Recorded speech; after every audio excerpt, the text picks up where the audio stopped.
A very good evening to you. I'm Lisa Lord, and in our news, the search for Barbadian talent to feature on the global stage has started. A spiking serious crime recorded in St. Philip. Barbados continues to make its mark on Carry Festa 14. And in sports, the pair of Dominic Scantlebury and Kenny King gains gold for Barbados at Junior Carry Battle. Broadcasting from our studios in the Pine St. Michael, this is CBC Newsnight, starting now.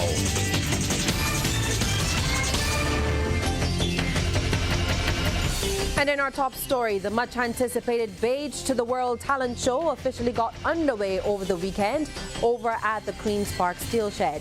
It featured a mix of talented Barbadians showcasing their creativity and skill in the first of 12 prelim shows that will be going around the island to find the most talented people on the island. It was mostly singers who took to the stage for the first installment of Beige to the World, but there were a few exceptions, like juggler Jason Rampersad and a spoken word artist Akeem Chandler Prescott. The initiative by the Ministry of Youth and Community Empowerment is intended to touch every parish around the island, giving talented Barbadians a platform to share their gifts. Winners will be selected in the 12 preliminary rounds before the semi-final stage, but even more significantly, the overall winner will receive an all-expenses-paid trip to participate in popular TV show Britain's Got Talent. Now, some of the artists spoke to CBC News about the experience and the significance of the show.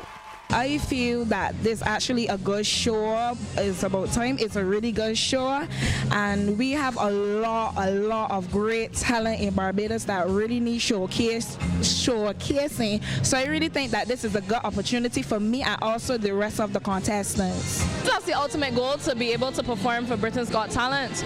I do believe that this is a great initiative by the Community Development Department, because I've always said that besides NIFCA and like school competitions and such, I think that young people should have many avenues to showcase their talent. So I'm very glad that this is one brought on by the government. I love opportunities like this because it gives me the opportunity to plant a seed in people's mind of what spoken word is. Because people that would have came before me would have defined the genre like Winston Farrell, Aja, even Adrian Green. But I'm only 25 years old, and you know, we're doing innovative things within it. So platforms like this, national platforms, really give me the opportunity to show Barbados and even the wider world what Barbadian spoken word can be and the range of that. So I'm thankful for this opportunity. I hope some little man in the audience probably got inspired to, you know, do the same thing I do. Meanwhile, producer and coordinator of the series of shows, Kamal Clark, was happy with the talent on show for the first installment.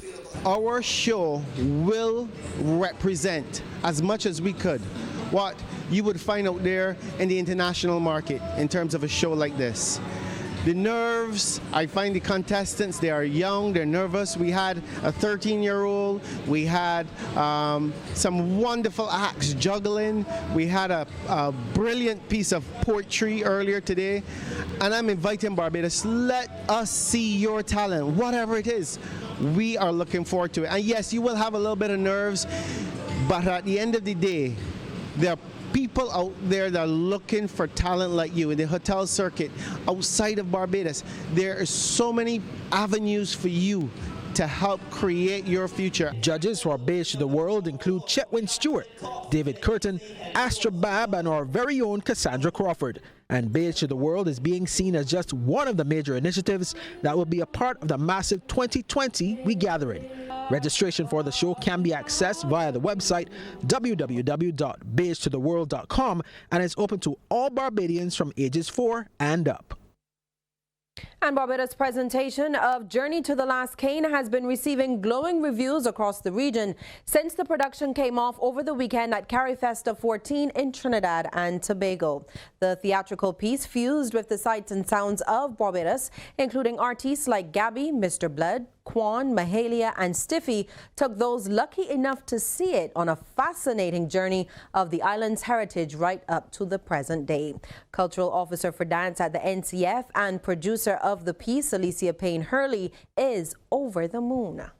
Journey to the Last Kings was fantastic. I'm hoarse from screaming. I'm so proud of this Barbadian cast.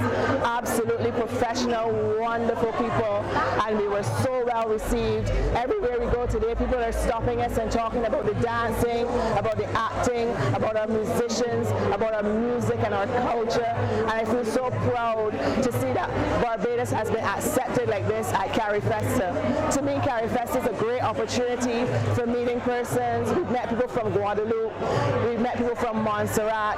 As a cultural officer for dance, I've been able to make connections, talk about exchanging dance culture, and just all around meeting new people. Well, there's been a spike in the number of serious crimes occurring in the parish of St. Philip for the first 8 months of this year. That's according to Divisional Commander of the Police Force's Southern Division, Senior Superintendent Bruce Rowe.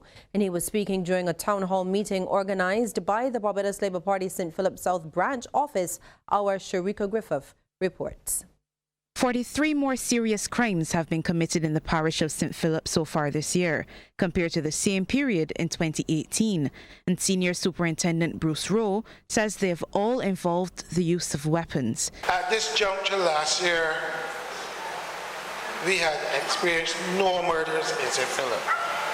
None whatsoever. Today, we are faced with 8. Okay?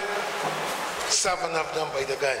He gave the update during the second town hall meeting on crime in St. Philip, held at the Rice's Methodist Church. The senior superintendent, who is divisional commander for the Southern Division, says officers have also tripled the number of arrests for gun-related offences committed in the parish. He's, however, hopeful that some of these cases can be fast-tracked through the system. I hope that with some improvement to the judicial system, we can get this backlog of cases cleared up and get these people dealt with, instead of they're sitting down in prison for these extra lengthy periods, and then the high courts have no other choice but to give them bail. While officers have stepped up patrols in St. Philip, Senior Superintendent Rowe is urging residents to develop close relationships with their neighbours and report suspicious activity to the police. Sharika Griffith, CBC News. Barbados remains committed to hosting ongoing dialogue between the principal political actors of Venezuela. In a statement issued by the Ministry of Foreign Affairs and Foreign Trade this evening, Minister Senator Dr. Jerome Walcott said the island is in full support of a negotiated solution to the political situation in that South American country. Now, the negotiation process is currently being facilitated by the government of Norway. Regarding recent media reports on the matter, the statement went on to note that any official announcements relating to these talks would not be made by Barbados and only by the facilitator or the parties themselves. Well, the first leg of the Barbados Water Authority's efforts to repair and replace a number of its reservoirs had to be halted. This after the discovery of a more than 100-year-old water storage facility at Fort George Heights, St. Michael. Our Ryan Boom is following that story. Ryan, tell us how that discovery was made and what is the significance of it all? Well, Lisa, I must tell you, there's quite a bit of excitement about what has been found. Now, it was during excavation of the area next to the authority's massive and aging blue metal water tank that is visible from many parishes around the island. Officials discovered this underground water storage facility, which has actually been fairly well preserved over time. The Barbados National Trust was therefore contacted for its input, and President of the Trust, Peter Stevens, visited the area with a CBC News team where he explained the significance of the find. Water cistern, but it's a particularly beautiful construction. And we don't often think about cisterns here in Barbados as to their value, but they do have architectural utility value. They're part of our history. And around the world, there are notable examples of underground cisterns, very ornate, some of them. And this one is in the vein of those type of attractions around the world, where a disused underground cistern now open to the public, being used for a variety of things. And says despite being partially damaged by the excavation, the water storage facility, which is estimated to have once stored approximately 200,000 gallons of water, has significant potential and value as a recreational and historical site for Barbadians and visitors alike. Still, the Barbados National Trust president says they are also sensitive to the importance and timeliness of the work that the BWA needs to do to store the island's precious water resources. We can't ignore the reason why we're actually here is that the water tank that is here, the current one, is at the end of its life. A new one is required, a bigger capacity one is required, and that has to be done. And we don't want to get in the way of that. However, from the trust point of view, our national responsibility is looking to elements of our heritage that we feel need to be conserved. We're not always going to be successful in that. We can't preserve everything, but we try to preserve as much as we can, and we let go of the things that we need to let go because we do want to see our modern progress as well, our modern architecture also take root. Meanwhile, when contacted, BWA General Manager Keith Roy Halliday confirmed that the Fort George Reservoir is intended to be the starting point of the authority's repair and replacement program. He said the original plan was to build a new reservoir on what was thought to be an abandoned old system. However, when officials discovered that the system thought to be abandoned was actually still well preserved, the excavation was immediately halted. As for what happens next, the BWA General Manager says experts and engineers have since visited the site and consultation is ongoing to look at a number of options. He says a final determination will be made in the coming days on the best way forward.